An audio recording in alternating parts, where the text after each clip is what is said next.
லா இலாஹா இல்லல்லாஹு முஹம்மதுர் ரசூலுல்லாஹி அல்லாஹும்ம ஸல்லி அலா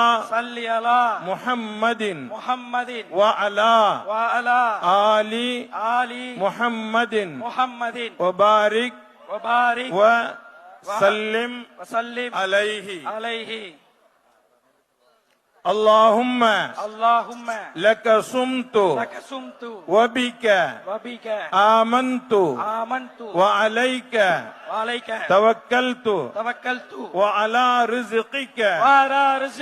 أفطرت فتقبل مني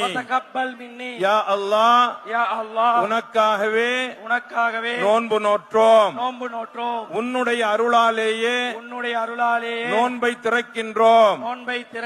எங்களுடைய நோன்பை